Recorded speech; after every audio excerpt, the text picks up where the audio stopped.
expect for you is just to sit straight ahead and look forward. You can lean back. Oh, look at, she's perfect. Awesome. Oh my God, she's beautiful. All right, for all these amateur artists or professional artists, I'm going to start with a Zorn palette, which is ivory black, yellow ochre, cad red medium, and a little cerulean blue to tone down my red if it gets too bright, and then titanium white. And I've got my Viva and my Bounty paper towel, and I'm just going to tone this a little. So I'm not working on white canvas, and I'm not really concerned. Now, I'm going to have you sitting there for almost 2 hours, so you don't need to smile if it's not comfortable, but you have the most beautiful smile. So whatever you do is fine with me. Okay. So I'm going to be working, basically all of my brushes are Winsor Newton Lexington series, or a good hog bristle. All right, let's see. So I generally start with an egg shape when I'm painting a portrait. And children, they're not the same as adults, but generally I start with the same map. I'm just going to map her in by putting her eyes in the middle of the head, her nose in the middle of that, her mouth in the middle of that. And then if I want to have an eye in between the two eyes there. So if one eye is this big, I want to have the same length between the eyes there. And now I'm going to put her eyebrows in. So right now I'm just using a really thin wash. My medium is Gamsol. And while I have the time, I like to put this down and I like to play a little bit. So nothing really is set in stone at this point. I'm looking for these happy accidents. So once I get my drawing in, mapped in pretty good, I don't want to forget the neck and the shoulders. That's important to do. I'm just measuring how deep her neckline is compared to her face, just to get that right in there. There we go. And I'm painting this a little bit smaller than life size, so I know that I can finish it in the amount of time that I have. And you always want to paint the portrait life size or smaller. Any larger than that kind of has a funny feeling to it. Okay, I paint in a very disciplined way, so I'm going to start with my darks first and work into my lights, because I want my darks thin and transparent and I want my lights thick and juicy. And it's easier for me to lighten a color once I have it too dark than vice versa. So right now I'm just making a color mixture, starting with my black and working into my other three colors and seeing what I get. At this point I'm more concerned about value than color, and I'm just trying to get my whole canvas filled in the first half hour. And I'm painting so thinly, I'm not really worrying too much about whether something is perfect or not. I'm just trying to fill my canvas so I can get my relationships right. If I wait too long, I'm going to be painting the pieces and not the whole, and that's never good. So I'm starting with my darks. I got a big brush going, so I'm not worrying about the details too much. I'm painting in with a map, and this map is going to help me from making any severe errors right at the beginning. So this keeps me moving in a very productive way. All right, so now I've got my darks in, now I can find some of my lights. So my goal at this point is to get this in 3 basic values. So now I'm starting in with the lights, so I'm going to work into my other 3 colors, starting with white this time rather than last time I started with black.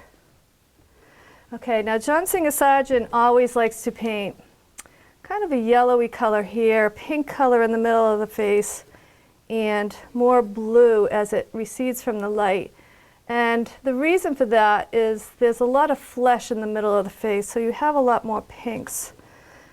And in the forehead area, you have a lot of skin next to bone, so there's less area for that flesh, that blood to move around back there. So it tends to be a little bit more on the yellow side. And then the light cools as it goes away from the light, so it gets a little bit bluer. So whenever I mix a color, I see what color has a lot of, and right now I have a lot of pink. So I'm going to start in the middle of my painting. Okay. Now I'm going to move over a little bit and add a little more yellow this time. Now because I'm using a limited palette, I'm going to remember what it took for me to blend these colors. I'm not going to have to go, oh, which of the 400 colors on my palette do I have to choose from? So I'm just squinting right now, just trying to see the big shapes. Using a big brush, I'm not concerned about details. I'm not going to get caught up in there. And you can see because I started into the darks, I'm not painting like a coloring book. I'm painting the big shapes, and you can see it almost starting in a fog and working its way out of that fog. So imagine yourself looking in the mirror after you've taken a shower, and the mirror is all fogged up, and eventually you begin to see yourself come out of that fog. That's how I'm trying to see her. So right now I'm going to exaggerate the colors a little bit for your sake, so you can see that yellow, red, and blue kind of in there. And as I'm repairing my values and colors, I'm also repairing my shapes. And when I have a color on my brush, look at that face, she's gorgeous. I like to try to see if it works anywhere else in my painting. Now, for my own benefit, I also like to think of what the color harmony is. And because of her purple dress, I'm thinking like a yellow and purple kind of harmony, almost a blue and orange, because her purple is very blue. So I'm going to think about that when it comes time to finishing up this portrait. I'm going to really push my blues and my oranges or yellowish purples. Harmony is decided by the light that's hitting the object, and then it's generally two colors on the color wheel that are opposite each other, and they complement each other. Again, I'm squinting, squinting, squinting. Look at that face, she's so gorgeous.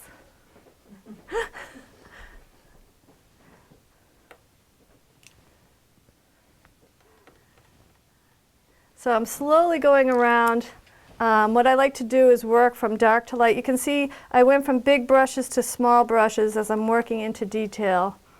And I'm going to work in a very disciplined way.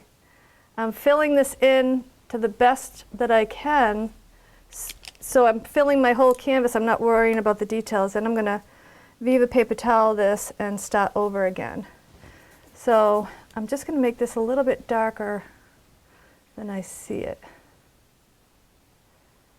It's easier to start too dark than not dark enough, because it's very easy to go over that with lighter colors, as opposed to starting too light. You'll never get it as dark as your intention is again.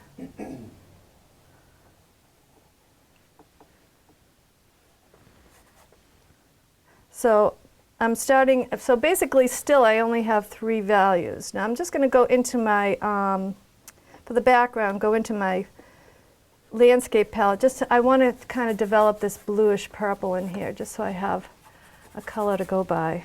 And I'm using a lot of Gamsol at this point.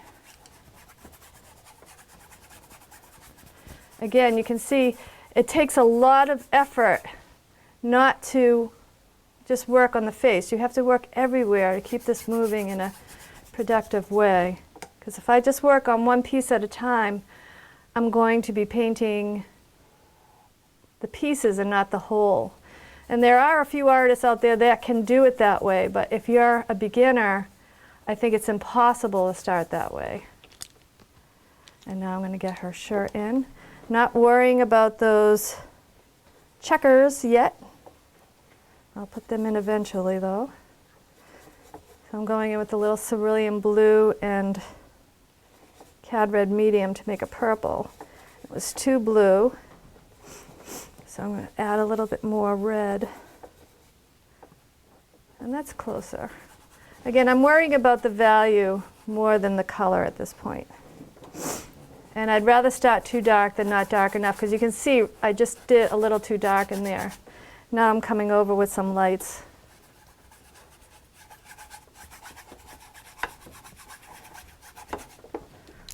So I'm done. No, just kidding. All right, so I've gotten as far as I need to go right now. I've filled my whole canvas, so the next thing to do is to use the Viva paper towel, which is very soft and absorbent, so it's not going to ruin what I've got going at all in here. I'm going to lay it down. I'm going to rub it really hard. And what that does is it takes all the excess paint off without ruining my painting. You can only fix a painting if your paint is thin enough. Now I'm going to go for the Bounty. I'm going to start to play a little bit because I know I have plenty of time. And painting is making mistakes and fixing them. And when you make these happy mistakes, that's what makes a painting exciting. It's not painting like a photograph, but painting so the viewer has to do some work as well. There we go. So just by pulling it out, I don't know if I'm doing it right or wrong. I'm just playing at this point. I know I have enough time to accomplish what I need to do. But if I don't do this now, I'm going to put a lot of work into it, fall in love with what I'm doing, and never want to do this later. So it's important that I do this now before I invest too much time in there. Now there's no hard lines in nature, so I'm also softening a lot of these edges in here. You can see she's coming out of that fog a little bit. And you can see some of the things that you might be looking at going, why is she leaving that like that? Again, they're not important. So I'm just playing still. I'm being careful that anything that's on the light side of the face, which is her right, my right, her left, is going to be a little bit lighter than everything on the other side of her face. And I might have made these, again, these shadows too dark, but now I have something to blend with on my canvas. And if I did it perfectly, I wouldn't have that. Blending is what makes painting fun. See, and by making this too dark now, I'm able to have all this fun. This is what it's all about right here. The paper towel, the Bounty, it's your best friend. Okay, and so now I've taken all the paint off, I've played. What I'm doing right now is kind of wrecking my edges a little. Not taking myself seriously still at this point. I'll lighten this just a little. And by using more of this Gamsol here, the thing I like about the Gamsol, it kind of loosens the paint in a nice way. So you can get all these happy accidents out of it. Whereas the Terpenoid Natural, which is something I've used exclusively for the last couple decades of my career, I just find that the Gamsol just does something that the Terp doesn't, so I've been using that more. All right, so I like to do this to my paintings almost for the reaction of the crowd. I like to make it beautiful, wreck it, make it beautiful again, because I want you to see how you have to be willing to do this to your work in order to get better. So I'm squinting again. Now I'm going to go in with my repairs. My paint is a little bit thicker this time. And you can see I'm also working without my glasses on.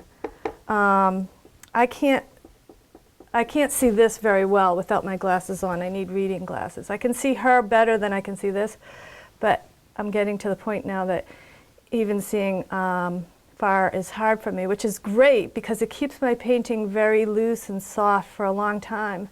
And then when I'm ready, I'll put my glasses on and clean that up. So it helps me to keep soft, because as an artist, we want to squint as much as we can because it takes the detail away, and now I don't even have to squint anymore, so it's been a benefit. Now I just got to get used to wearing bifocals. Getting old. All right, so I'm softening, I'm repairing. When I have a color on my brush, I don't know if that color is right or wrong until I've blended it on my canvas. And if it's not right, I'm not going to keep going, but I'm going to try it somewhere else to see if it works. The mouth should be very soft, like it's moving.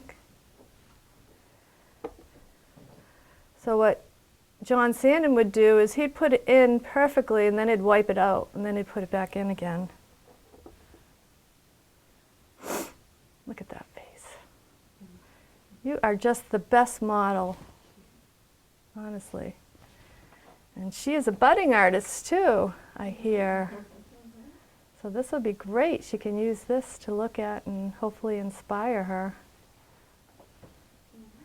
So again, I'm working all around the painting. I'm not trying to finish one thing before I finish something else. So this is all, again, coming out of the fog.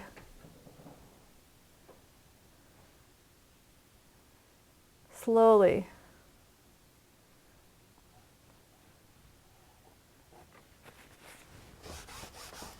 And if you don't put paint down, you don't have anything to blend with. So you've got to put more paint down.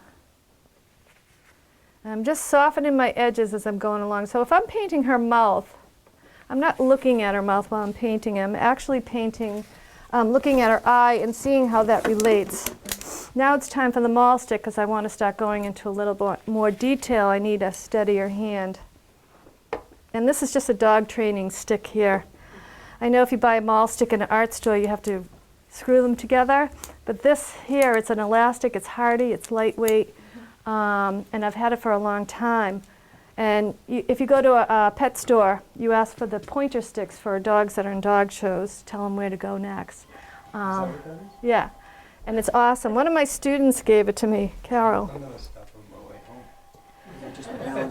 Well, I've had people look in pet stores and they haven't been able to find them. What you do is you do a search for a dog training pointer stick.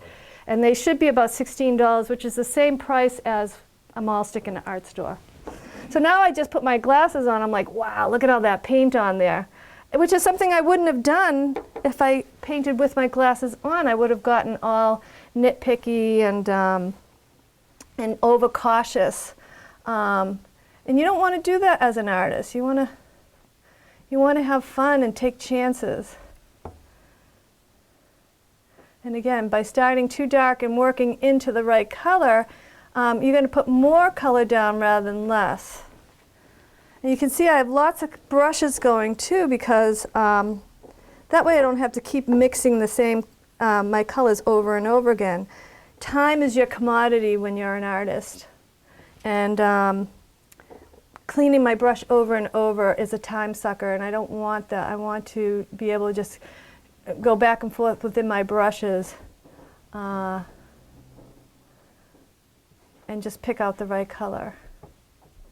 You couldn't be a better model if I sent out a Willy Wonka ticket, golden ticket, really. Look at that face. So you can see I'm still not worrying about the details, not getting caught up in those details. When I have a color in my brush, I see where I need it, and then I move to the next thing.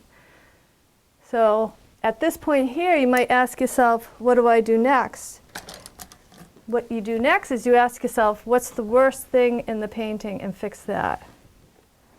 So I just tried using a dry brush to blend a little because this is too hard. And I took all the wet paint off there. So this paint is kind of dry right now. So I had to add more on there. So I'm softening, softening, softening. I'm squinting like my life depended on it. Now when I look at her, because I have my glasses on, she looks a little fuzzy and my painting doesn't. So I can go back and forth on that.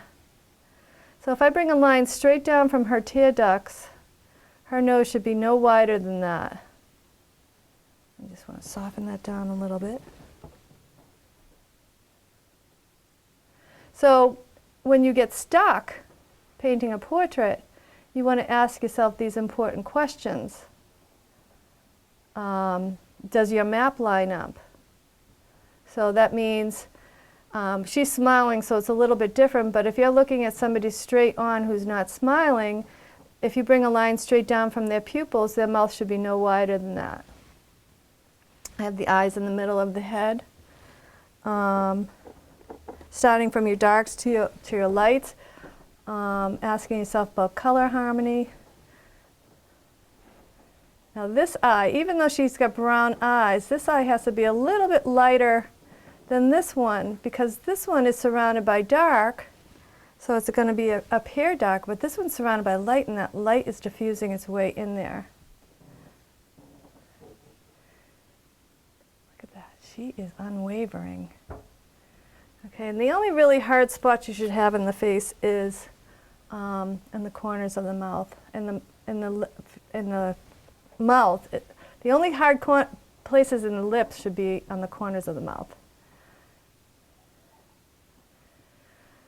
So this is all starting to come around now. I still don't want to put my paint too thick. I only want to put my thick paint down when I'm sure of what I got going. Now occasionally Kate will sponsor have your portrait done half hour for $100, and you can almost see that I can do it that quickly because I have the time today to paint longer. I'm taking more chances than I would if I was doing this for a half hour. So now I'm just putting in the highlights just to make her look like she's alive. I've got this light color on my brush now. I can lighten a few areas. Again, I'm still not worried about being perfect at this point.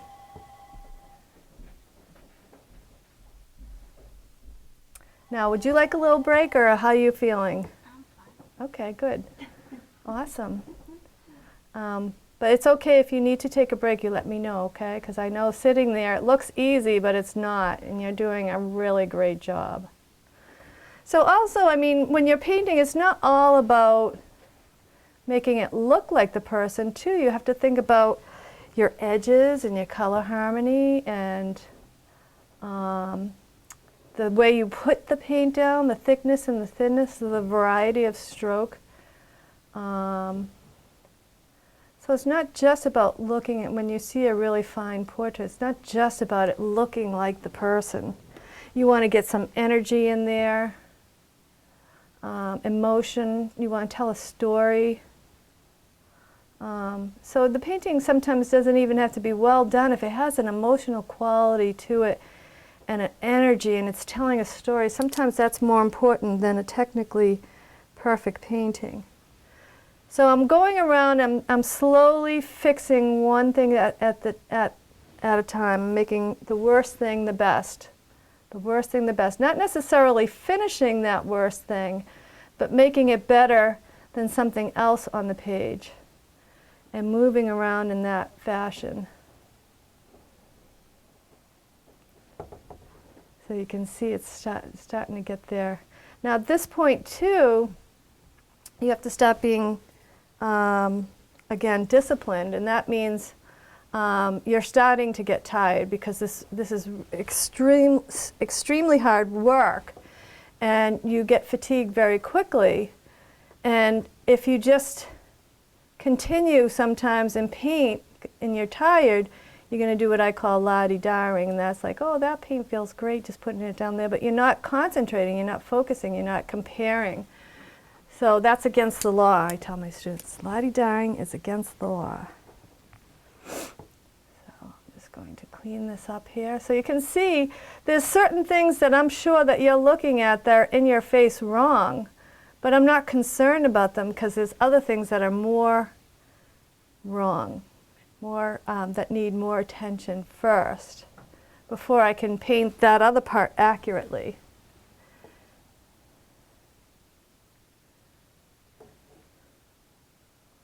I'm squinting, squinting, squinting, jiggling my eyes back and forth. I always want to be able to have my canvas right next to what I'm painting so I can jiggle my eyes back and forth, because the second I start doing this, I lose all that power of comparing. And that's when I start painting what I know more than what I see.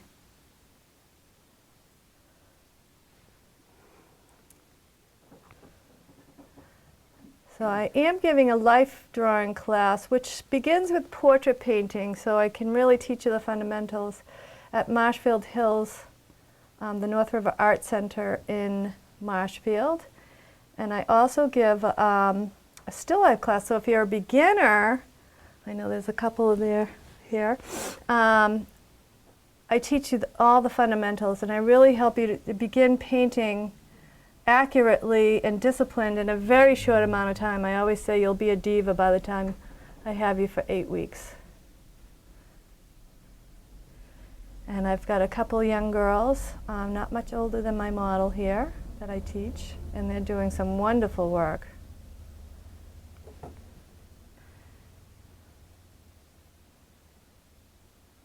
But if you go on my website at dianepmiller.com, you'll see my class schedule and my exhibition schedule and over 400 paintings.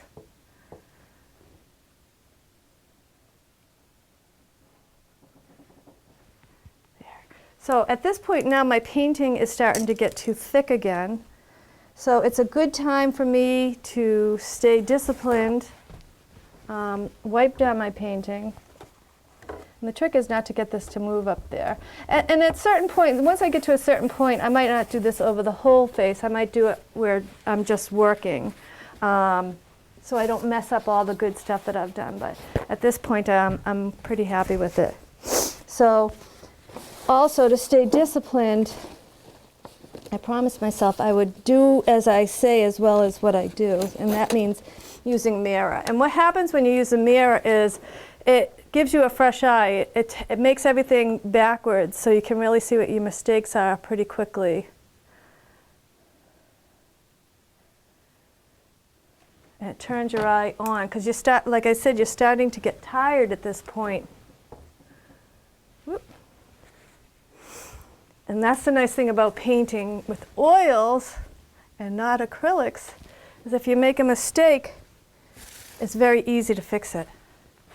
And I encourage you to make mistakes. All right, so you can see I have tons of brushes here again. So if I need a fresh color or a dry brush to blend, I'm never afraid of pulling one out. Again, time is my commodity, so I don't want to waste time cleaning a brush.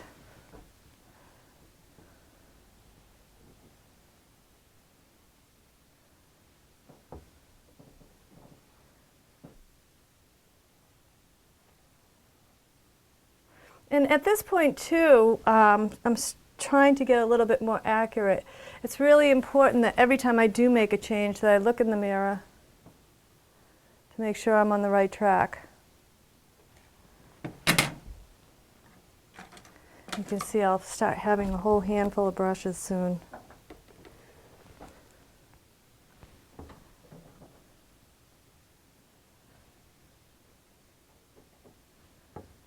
And then once I get a little bit more accurate here, then I'll start layering my paint a little bit thicker.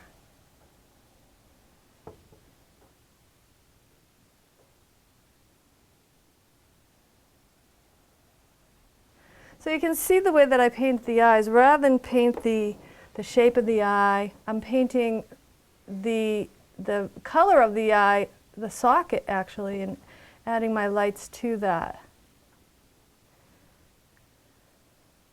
rather than to color like a coloring book. Uh-oh, Kate. Kate! I'm okay if it didn't drop on anything, but figures the one time.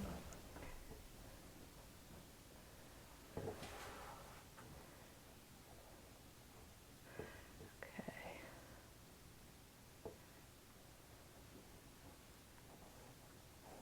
Are you comfortable still? You are doing so well.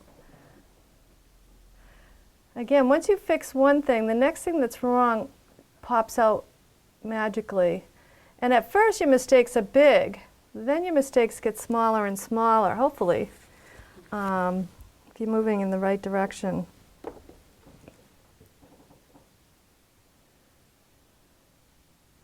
And I don't really worry still at this point about color too much, because if my value is right, it doesn't really matter what color I put down. So value is always your first concern. So you can see I'm making tiny adjustments here and there, and it feels better and better.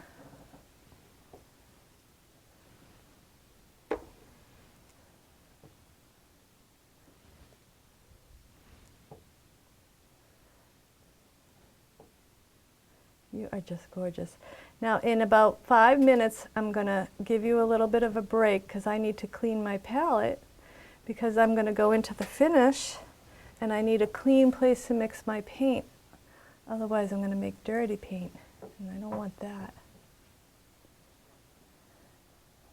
So a lot of times too when I'm painting, I like to exaggerate my color too, because it turns my eye onto it. So at this point now where I'm feeling a little bit more secure about my drawing, I want to play with the paint a little bit, and I can start exaggerating my color. So what I might do, again I said I saw purple and yellow, I might add this bright purple somewhere. That's blue. All right, so that's not the color I want there, but now I'm going to see more blue in the painting. It's going to turn my eye onto it. So that helped me. Now I see it in her eye over here. I see it. So I'm not seeing the color like a color swatch. I'm kind of seeing like a vibration of the color. And that's magic right there.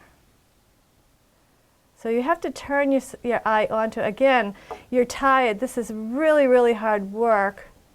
So you have to work really hard and to stay focused and to keep your tired eye from doing the wrong thing. So you can see still I'm going back and forth with the drawing.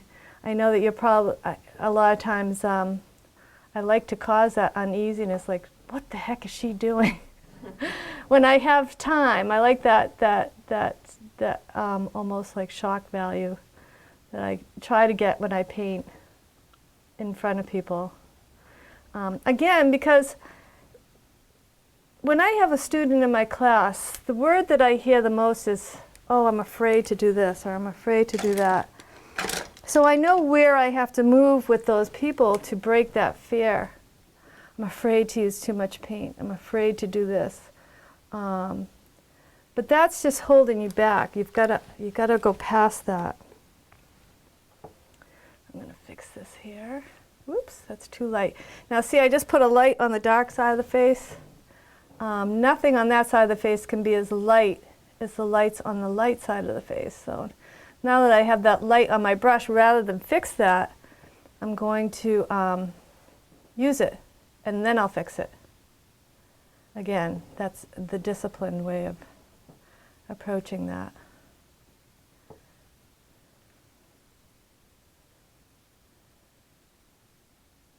Now some of these brushes, what I like about these Winsor Newton Lexington series brushes is as they start to get old, they form a really nice tip on them to get detail.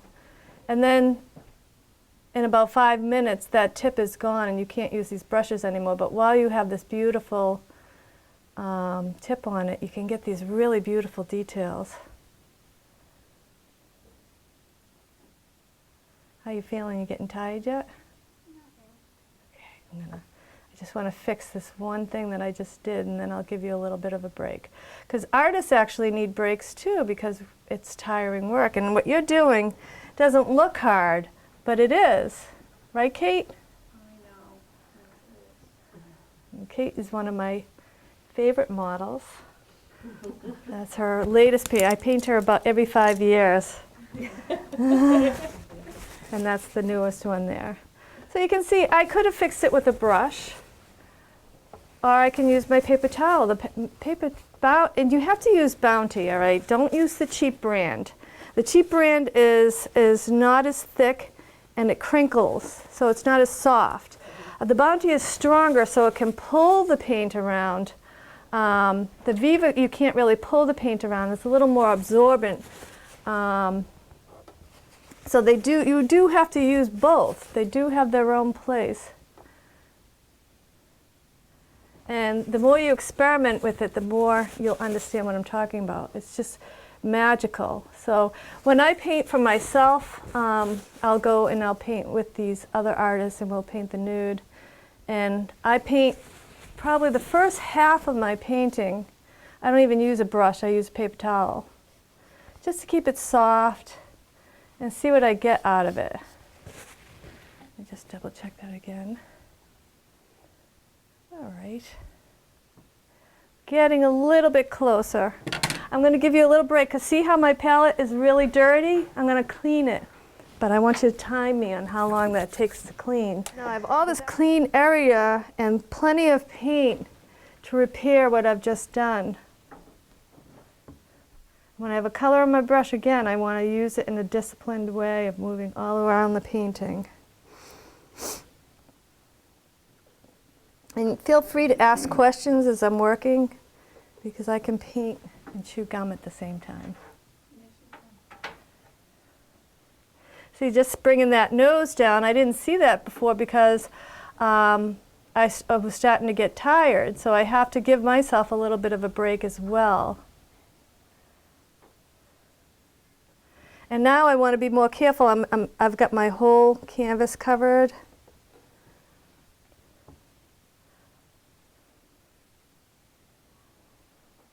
So I can slow down and be a little bit more careful.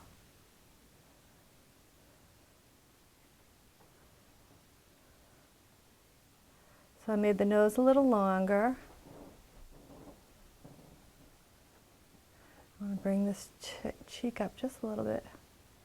And now I can see her ear and I like it. So when you're painting and if you see a change, if the change doesn't make the painting look better, don't do it.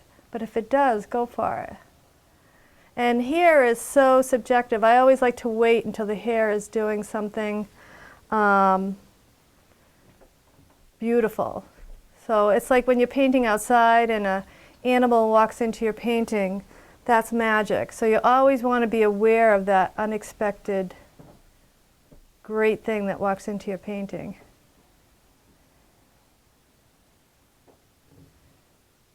Squint, squint, squint.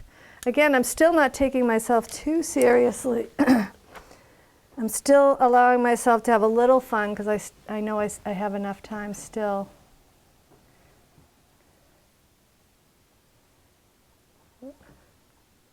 That first orangey color that you use, is that like a flesh color that you...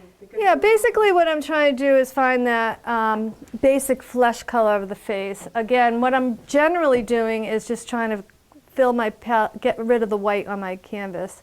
So it's not truly important, but I am trying to get as close to either the shadow or the light. I don't know, I generally don't know what I'm going to end up with until it's on my canvas, and then I go from there. So it's just a good stepping stone to begin with. So this must be a great education for you today, huh? Still think you want to be an artist? Yeah. It's a great way to live. It really is. You get to meet all these great people and you get to paint in all these beautiful spots. I've been to Italy and France with other artists, and what a blast that is. And we're looking into going back to Italy next spring, so stay tuned. On the coast somewhere. So squinting, squinting, squinting. And that feels a lot better now that the nose is coming down. So again, I'm going to really start to double check myself by standing back, looking in the mirror, and putting the cup over my eye. So I stay in this very positive, disciplined forward motion. Now there's no hard lines in nature, so I want to be careful that I don't have any edges too hard. So even at the corner of her face, she's round. Anything that's round, soft like hair, or close in value should all have a soft edge. And generally when you paint the portrait, the eyes are the focus of interest, and that's where you want to have your hardest edges. So even if you see a hard edge on her cheek, you have to ask yourself, how does that relate to the edge where your focus of interest is? And some people, I painted this one woman, and I know a lot of artists out there will know exactly who I'm talking about. She had the most beautiful lips in the world. We call her Mick Jagged lips. And so, she, you know, with her it was all about the lips. So not everybody, the focus will be on the eyes. It might be, she also had this beautiful red curly hair too. So decide. There we go, we're getting there. I'm just playing with the edges of her face right now, just trying to get them soft. Now, a fan brush is another way of softening an edge. You have to use a dry one to get it right. And I have lots of them because once they get dirty, you can't use them anymore. They don't work. So you can see just by doing that how I soften that edge.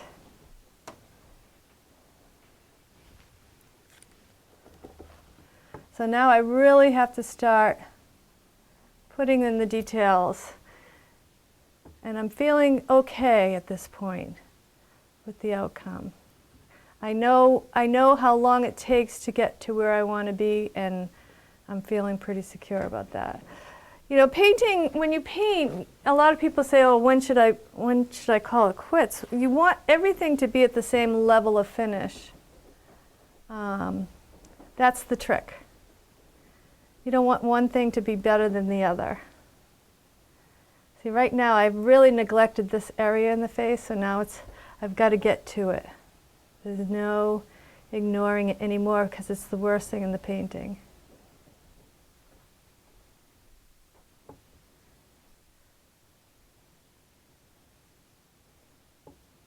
So I'm squinting, squinting, squinting still. I have a dialogue going in my head to make sure I stay in discipline here. Because what I was saying before about moving colors, it just seems very easy for you to paint on top of darker color with a lighter color. How easily. Right. As long as my paint doesn't get too thick, I can blend all day long on here. And there's two things I can do. If I'm blending on there and I'm getting mud, that means I either have to take paint off or put more on. So I can take it off either using the Viva paper towel, or I can use my palette knife also to scrape off some extra paint. And that'll also help me to soften my edges too. Is your face getting tired? You are just doing so great. I've never seen anybody smile for so long.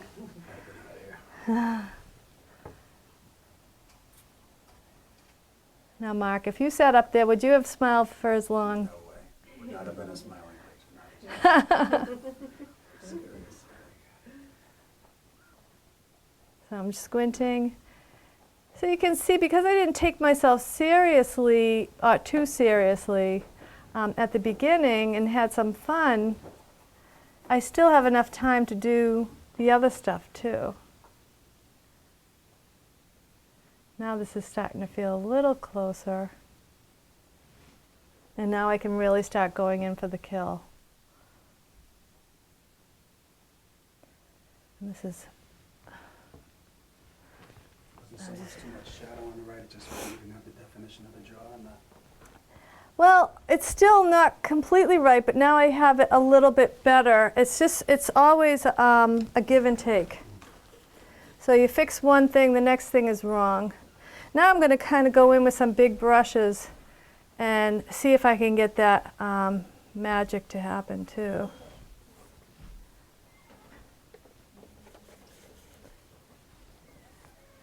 You see, a lot of times you have to use these big brushes to get what you need out of them. And a lot of times, I mean, artists are generally lazy people. We hate cleaning our brushes, and you have to just do it. I always say, like the Nike commercial, a lot of things with art, you have to just do it because it's so hard. You have to talk yourself out of. You'll talk yourself out of it all the time. Soak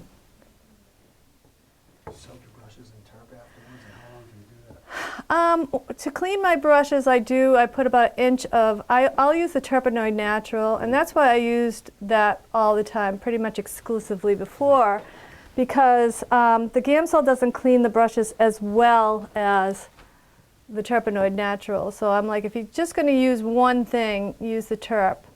But now I just use the Terp for cleaning my brushes and the Gamsol for painting. How long do you soak them for? So basically what I do, it's not how long, it's how well you soak them. So I'll just put them in my Terp, and then I'll mix them around. And then I take as much off with my paper towel as possible. Then I'll do it again, take as much off, because I don't want to put anything down the drain. So once I get most of the residue off, then I'll rinse them off with water, and then I use the Master's Brush Cleaner, which is a soap specially designed for cleaning the brushes. Keeps them soft. I mean, some of these brushes are 30 years old. So if you take care of them, they do last for a long time. And you're welcome to feel what these feel like too, because it gives you a good idea of what you really need. So you can see this is really starting. Sometimes, you know, when you're painting, perseverance is more important than talent. Talent is a result of all the hard work that you put in. And sometimes you can be painting and you can panic. And I was a bartender, and I always think about rush hour. When everyone came in at once, you tell yourself one drink at a time, and you'll get there, and then it will be closing time. It's the same thing with painting. You have to kind of rein in the panic. And sometimes it's just one brush stroke or something that you do that turns the painting around. So generally, if you stay focused and disciplined and keep moving in the right direction, that one stroke hopefully will happen at some point here. And again, I'm still at the point where I'm playing a little bit. I know I still have another 45 minutes, so I'm not freaking out too much at this point. Still, you think you can sit for another 45 minutes? You tell me when you need a break, okay? You want to take one right now? No? Okay. When you're mixing your paint on your palette there, you're going to a dark background. Are you taking into consideration that going to a dark background, you alter what you're picking up on your palette? Well, You know how it's as I started to repair the hair, I noticed that it was lighter here, so I started to put that in, which is helping me see the whole of the head. And then I started to put it in here and realized that this isn't quite as light, and I need to figure out. A lot of times when I do a painting, a lot of times when we paint, we do the same things wrong over and over and over. So you have to remind yourself to. What I usually do is exaggerate in the opposite side. So generally, when I do a portrait, I give the people too much hair. So then I think, oh, it's haircut time. So, and that's just what I thought right here. So once I fix this here, I realize, oh, I got to give her a haircut. So I'm bringing that. You can see how much better that looks too. So it's something I do every single time. And generally, when we do a portrait, we make the same mistakes over and over. It's almost like we see ourselves in the portrait. So I know that when I'm teaching beginners, the portraits tend to have a lot of themselves in that portrait. They look like themselves. So I have to, again, just keep moving in the right direction here. So we're getting a little bit better. The hair was a huge thing, and that's why you always have to work around the painting too, because the hair really made a difference on the look of her face. And now I can see what the other mistakes are because of it. That's just a little bit too dark, so I just wanted to lighten this down. So again, I remember I painted this girl once, and she had a really strong jaw, and I was so afraid of hurting her feelings that I spent all this time trying to make that jaw look less strong, let's say. And the problem wasn't her jaw, it was the neck and the shoulder. I didn't put that in, and I kept putting it off, that when I finally did get to put that jaw, the jaw looked right. So a lot of times when you think something is wrong, that's usually not what is the problem. It's something right next to it.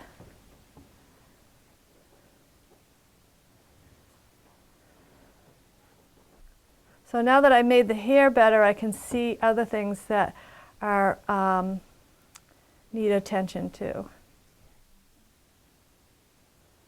So what I'm trying to find now is this dark here, and that's why I keep going back to the hair, because I see this beautiful dark here, which is really explaining her face a little bit better. And she just has these beautiful eyes I want to capture. And look at that smile. She hasn't stopped for a second.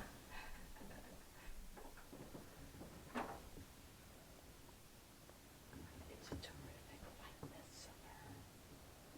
Well, hopefully I can, it's not, like I said before, it's not as much about, it is about the likeness, but you also want to do a good painting too.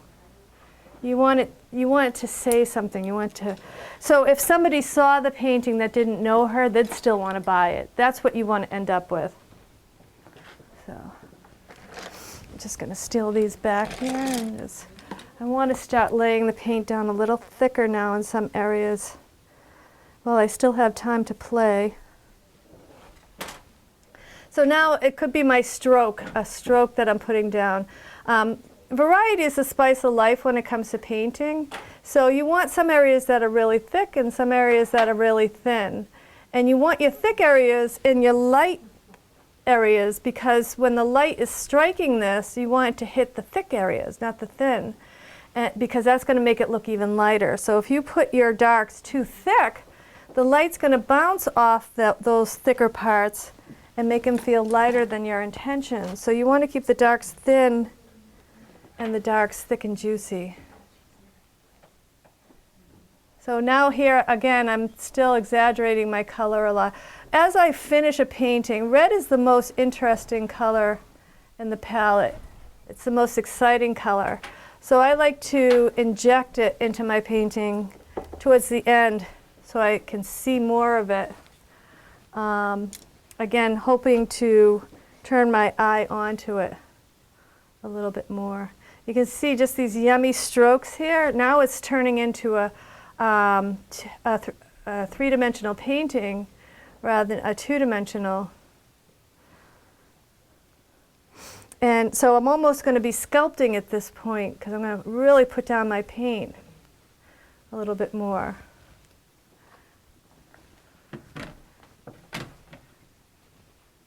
Again, because I'm getting tired, I really have to fall back on these tools that you're supposed to use. It's not cheating. You're supposed to do these things. What does the mirror view afford you that we get straight up? It makes it look backwards, so you're seeing it brand new. So if you stand here, and so right now I'm looking at her this way. Now I'm going to turn around and I see her backwards. So come over and see for yourself. Let me just get out of your way. I do that, Brian. I do that all the time. So it gives me a fresh eye, and I'll look at her straight on. So you can see your mistakes quicker. So basically what I'm doing is I'm jiggling my eyes back and forth. If I see any movement at all, I know there's a mistake there somewhere.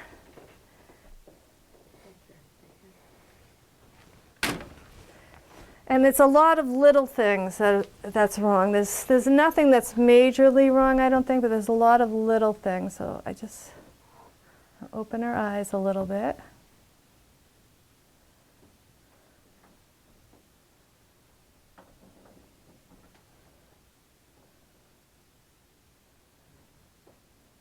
And just soften. The whole time I paint a portrait, I'm thinking soft, soft, soft, soft. Because the face is soft. There's no hard lines in nature. And I'd rather put down too much paint than not enough. I'd rather put it too dark than not dark enough. And the second I stop comparing is the second I should stop painting. Because that's when I'll ruin my painting. If I get tired, it's time to quit. Because you're going to be just la-di-daring up there. And at this point still, where I know I have a good half an hour to finish this, I'm going to play just a little bit more. I'm starting to get a little too thick, huh? Do you do a break? Yeah, why don't you take a little break again? I'm just going to, you can see, you can do this throughout the paint. It doesn't ruin the painting. So it just takes enough paint off.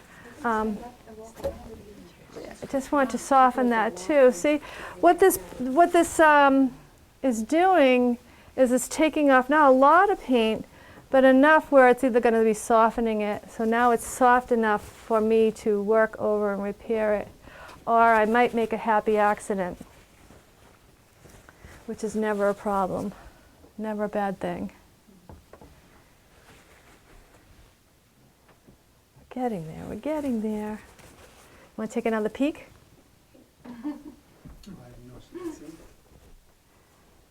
What do you think? It's getting better? Yeah.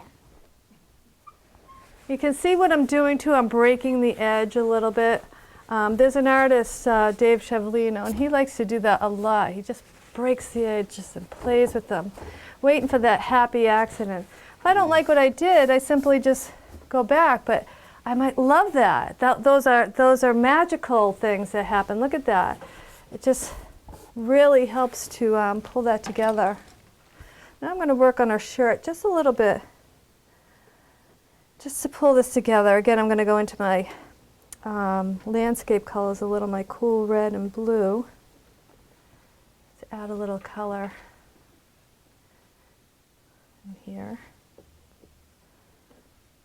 Again, exaggerating color never is a bad thing.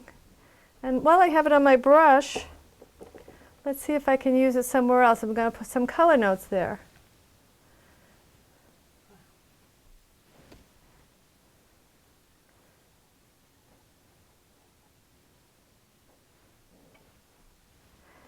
And I don't like it everywhere. Don't keep going if it's not right, but don't be afraid to try it. So now I've just added a little red to that blue. So it's still purple, but it's a redder purple, whereas before it was a bluer purple. Yeah, that's better. And because I use the Viva paper towel, my paint is pretty thin, so I can really work over what I've got under there and not worry about making mud. You'll never be afraid of the paper towel. The hair is soft, so you don't want any hard lines in there. So sometimes, again, in order to be able to do it well, you have to exaggerate it. So you can see this keeps getting a little better and a little better, hopefully. And again, if you don't know how to draw something, just by softening that lip there, I almost softened it away, and now you're doing the work. I have enough information there that you're going to see what I'm trying to do and figure out the rest.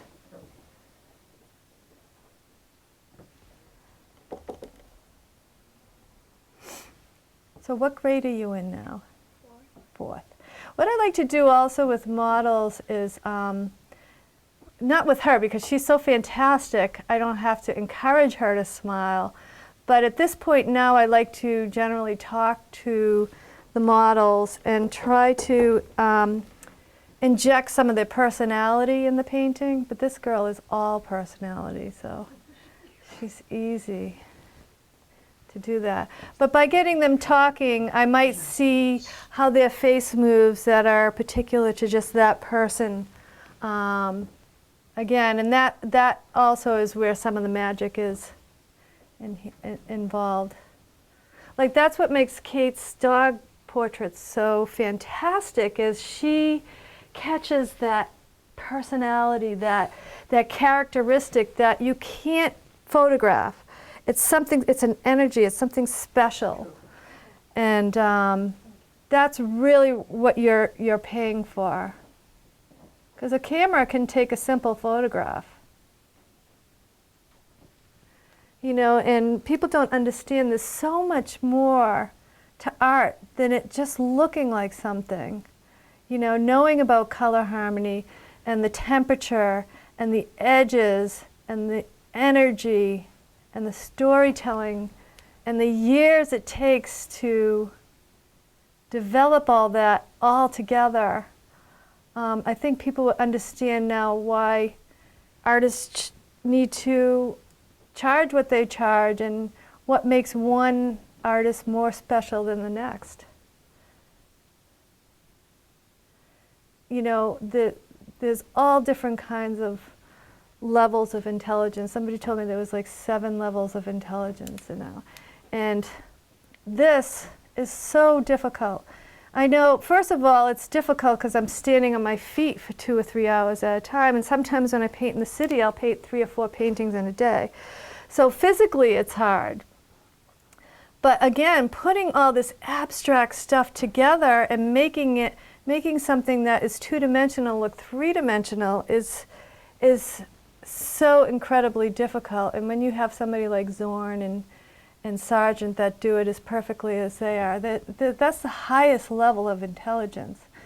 And not only that, when you buy a piece of artwork, you're buying something that is inspiring you, and you can't pay for that. You get to look at it every day and go to a different place. That's incredible. Does anyone have any questions? Again, now she's a young girl, so I want to be careful about having too many darks in here. So I might play with some of these lights under her chin too. Not only that, but with that bluish purple shirt shining back into her neck, I'm going to look for some of those colors as well.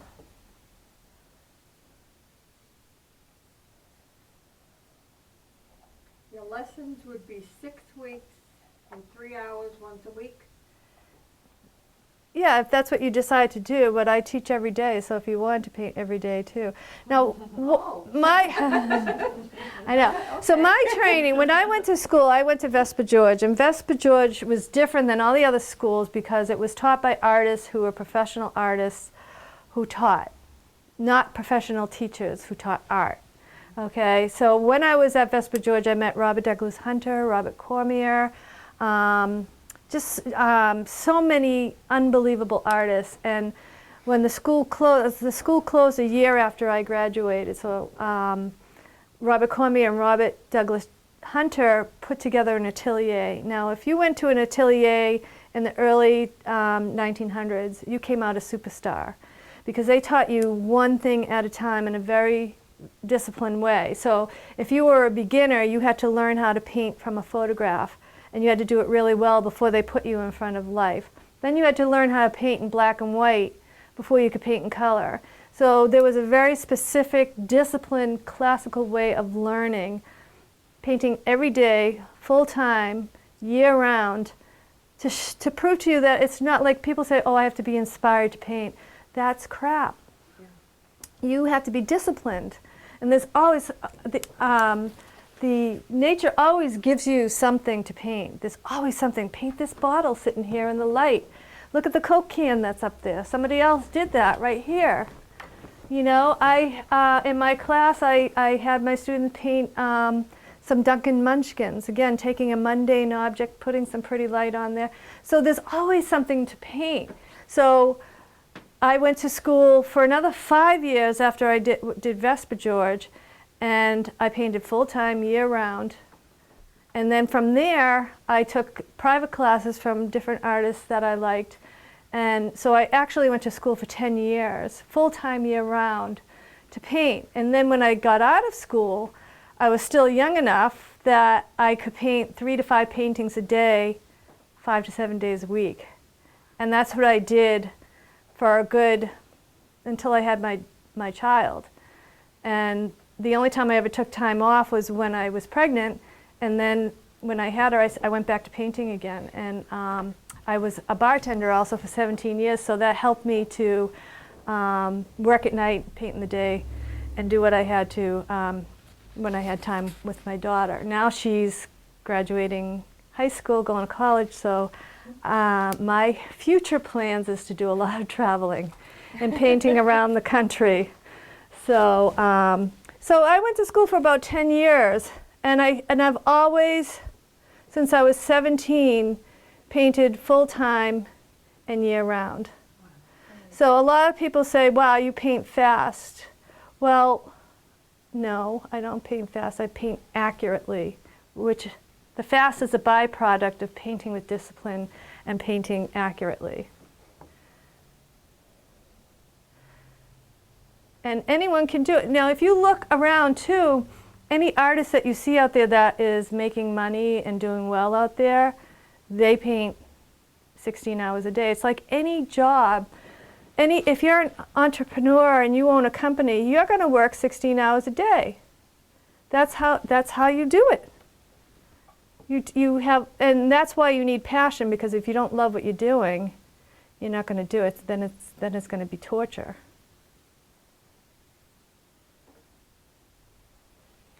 So what I was doing when I was talking then too was just taking peeks at this again, because I want to see it with a fresh eye, because my eye is starting to get tired, and every time I peeked over I was feeling pretty good. We're getting there. Again, putting the cup over my eye is probably one of the easiest ways of keeping a fresh eye. Because you always have it, it's free, it's cheap, and it's connected to you, so you don't have to go looking for it. Using the mirror is different because you have to stop what you're doing, turn around, look again. So it's a little bit more labor intensive. I had this one person that I used to paint with, and I used to say, use the mirror, and they wouldn't use the mirror no matter how much I yelled at them for it. And then they took a $2,000 workshop out west, and all they could talk about was this beautiful mirror and how it's helped them get better. So,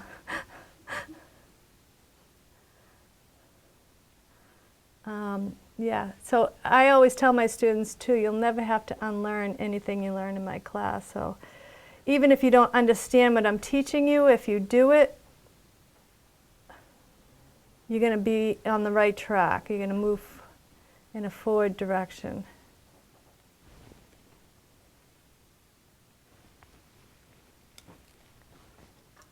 Does anyone have any questions? These questions are good. Thank you for the input too.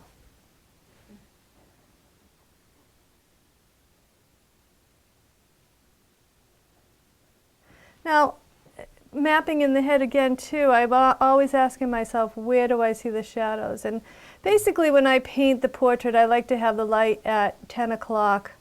And I like to have it from left to right because that's how we read in our culture. So it seems more natural to have the light on the left-hand side than the right-hand side. But in this case here, because of the circumstances, we have it the opposite. But generally, when I have the light in this direction, I'll ask myself, where do I see my shadow sources? Now, young, pretty girls are the hardest to paint because there's nothing to measure by, whereas old men are the easiest to paint because they're more, they have more things to measure by, more sharp edges and things. Wrinkles, Yes. lines, what are you saying? Specific here. We'll say you have strong lines. I'm thinking like my daughter is very, very angular. Thank you. When I get tired, I begin to lose the ability to speak well. So you can always tell where I am in my fatigue level by how well I say what I'm trying to say. And now that I've been here for an hour or so. Does she lean towards that, your daughter? Well, when she was about 1, somewhere in the year of 1, I put a paintbrush in her hand, watercolors, and I had her paint a banana and an apple. And I couldn't believe what she did. She had this little line that was a banana and a few colors that were the apple. And it was so fantastic for just a baby. And what happens when we're little, we paint what we see. We don't think about the lines. Then we're given coloring books, and they teach us how to paint within the lines. And then I spend the rest of my days trying to beat that out of you to start to see the big shapes again. But I think my daughter has an incredible eye. So if I'm doing a painting and I ask her opinion, she has no fear of telling me exactly what she has in her mind. And she has a good eye, so she's generally correct. Because I'm an artist and I do it full time, I think she kind of resents art. But she can play the guitar, she can act, she can write. She's an incredible writer. And she's definitely got a few of my hardworking traits in her when she's not being a typical lazy teenager. So who knows? My whole life I really wanted her to be an artist, and then I don't know. I don't know if I want that for her so much anymore, but. Then again, it's probably your decision. It's not my decision. I just want her to be happy, right? She's actually wants to go into medicine, and she does this blog on YouTube that teaches you how to apply, teenagers how to apply makeup. And she's very popular, and she just got contacted by one of the most high-profile makeup artists that told her what a good job she was doing. Nice. And she was so happy. And now she's helping children who are bullied, because she was bullied in college. So she's talking at seminars. Bye, Mike. Thank you for coming. She's talking at seminars, helping young kids overcome the bullying thing. Hey, how are you? So I'm very, very proud of her. She has a mind of her own, and she's doing really great.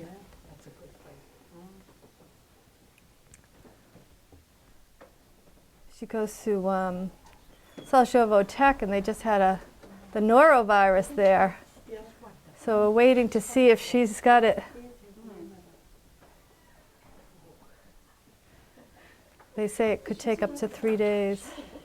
But you see, like, I had the big shapes right away. So once I start putting in these details, it's really just finishing the whole thing. And that's why you don't want to put them in too soon. You're hoping for those happy accidents. And I'm not panicking at the same time, too, which is very, very easy to do, especially when you're working with a camera in front of you and people all around. It's hard to stay focused and do this hard job. And really, I mean, 3 hours, basically when I do, this is like in between a formal portrait and a alla prima portrait. Kate sat for me and then I finished it. So a more formal portrait takes about 5 sittings. This is what you call alla prima, which I find more attractive and more exciting because it's a moment of time too. So it's not as perfect as a formal portrait, but it's got an energy that might not have. So in general, when I do a formal portrait, it takes a little bit longer because I'm going for something just a little bit different.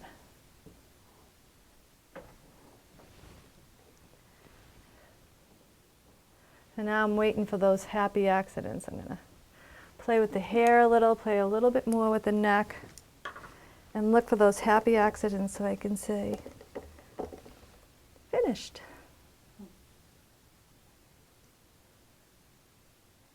And you are just so adorable. I can't thank you enough for being so patient and perfect, perfect model.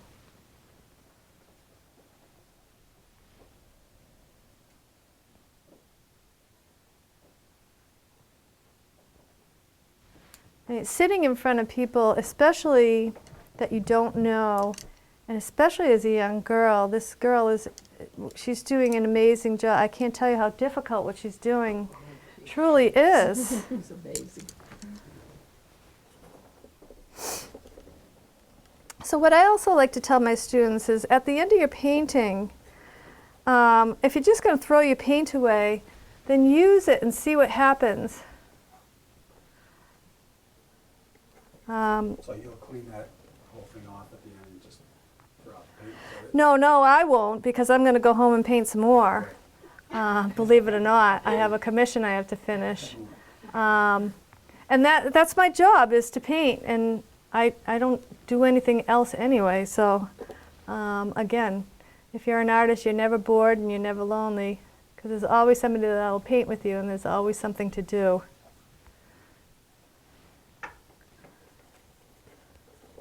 So I can even put, like you see the shirt is nice and thick there.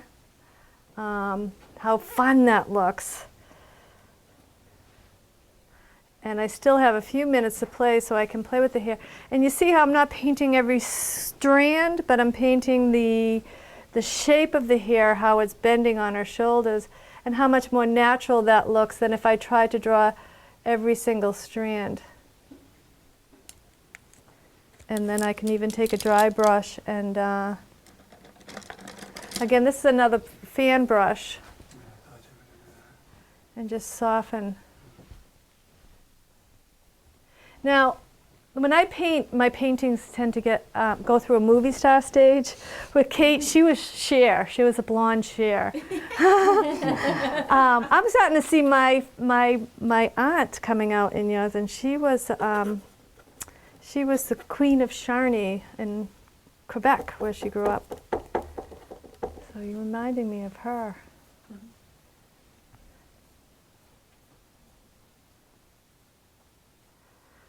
And see, the fan brush, and this is a really good quality one, will soften your edges without wrecking them.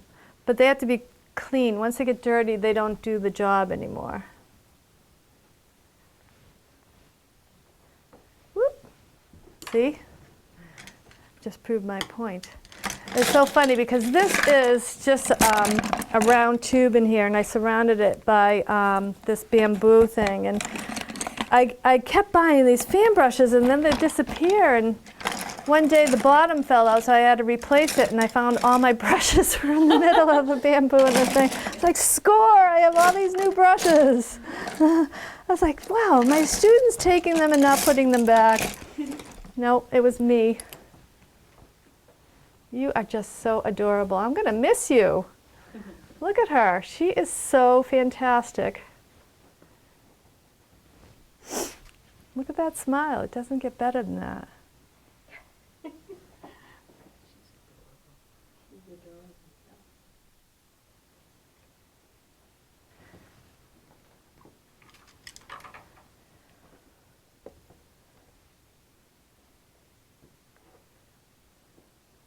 Do you ever put paint on that fan brush Sometimes, yeah. for certain things? Yeah. Yeah. I mean, like I tell my students, there's no absolutes in art. You have to try everything for yourself. What might not work one day is going to work the next. So you have to be open-minded and willing to try everything. So again, don't be afraid of wrecking your work. If you paint the same way every time, you're not going to learn anything. You're just going to keep painting the same way every time. I can remember the day specifically when that all changed for me. I had a group at my house, and we'd just paint the portrait. And we'd do it week after week. And Kate was our model many times. So those are her friends. And one day I said, I'm going to use a whole different palette. I'm just going to have fun. I don't care if it comes out good or not. And it was the best thing I ever did. And it was a huge aha moment for me.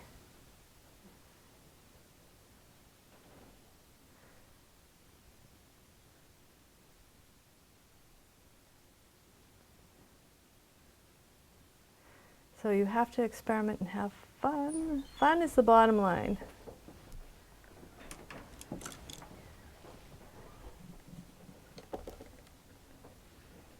Whoop. And that's what makes oil so great. You can't do this with acrylics. You can't do this with watercolor. Painting is making mistakes and fixing them.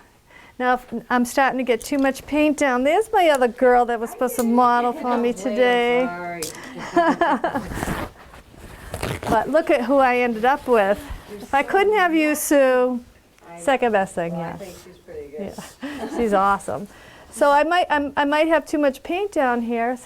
And if I didn't have the paint to begin with, it wouldn't blend right either. And this is where the paper towel is magical.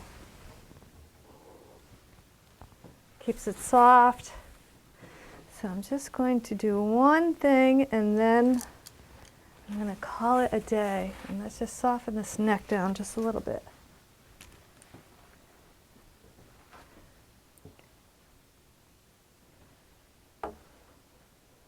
think I started this and then I got sidetracked.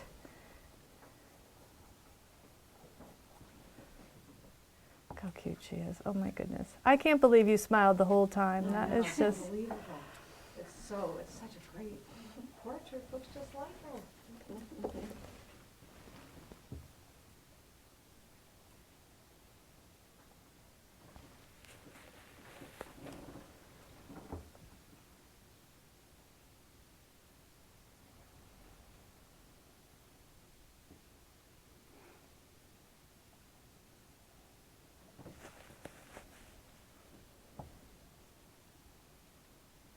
Again, I'm constantly trying to soften these edges here.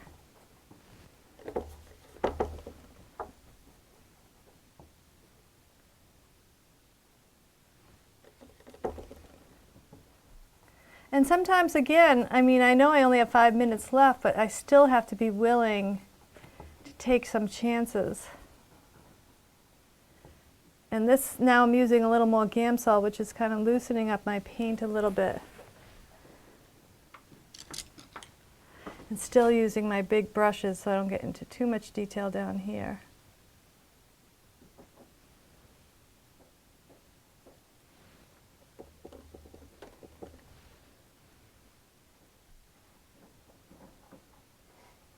And take a nice big glob of paint.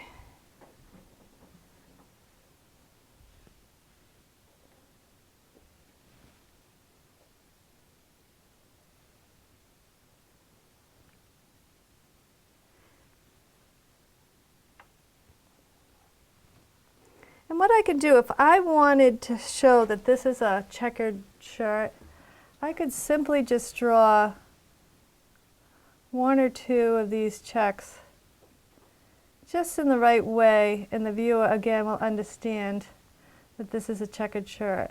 If I was to draw every single one of those checks, it would be boring. You'd go, wow, that's really nice. You'd get bored and walk away. But if I make you do some of those yourself, by just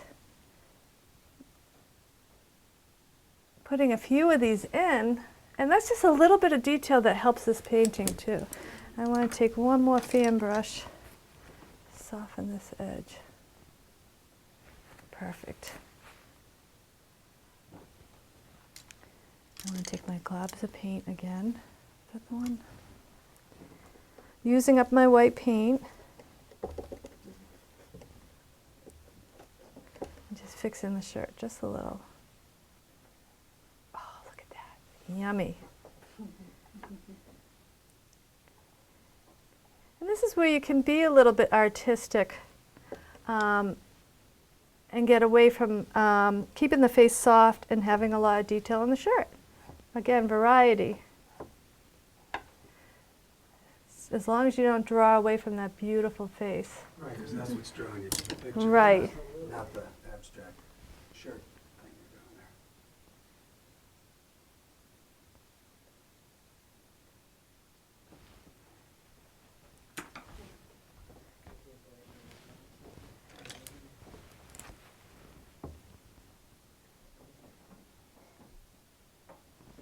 See, I'm using a dry brush now because I don't want to change anything.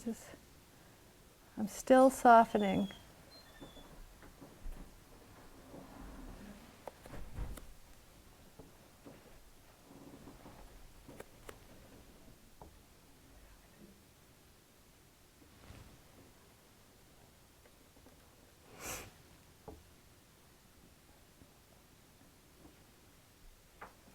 What do you think? Awesome. Great. Absolutely. Who's she related to? These two over here. Does your mom know you're doing this? Yeah. She's wonderful. Send it to the Hingham Journal, so everyone in Hingham can see how beautiful Oh, that's a great idea. it is. Isn't that a good idea? You're from Hingham, so Yeah. your friends will see it. Let your classmates see you and your relatives. I might take a picture of it.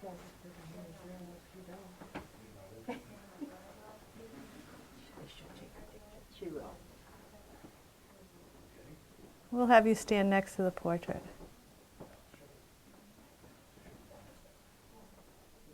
Well, is this Hingham cable? Yes. So it's going to be on TV, so everybody will see it.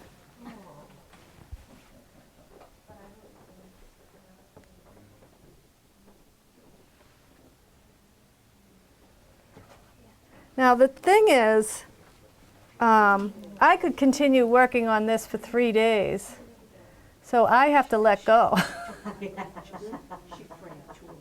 There's always something to do in the painting too, so I mean,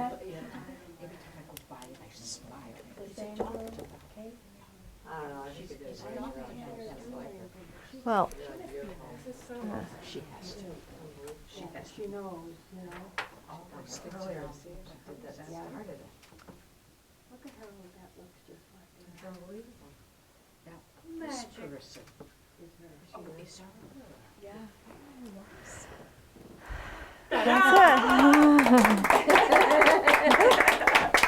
This was a nice model, too. it. Oh my God! Well, Mark was first chosen, and he gave it to her. So Thank you, thank Diane. you, Mark. Thank You're you welcome. very much. Thank you, sweetie. wonderful. Can I have my picture taken with Yes, her? If you could yes. stand here, just don't get paint on you. Yes. If we could stand like this.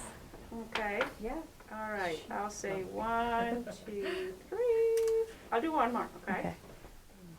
Can you go a little closer? Or you don't want to get dirty, I know. I mean, to the east. Okay. 1, 2, 3.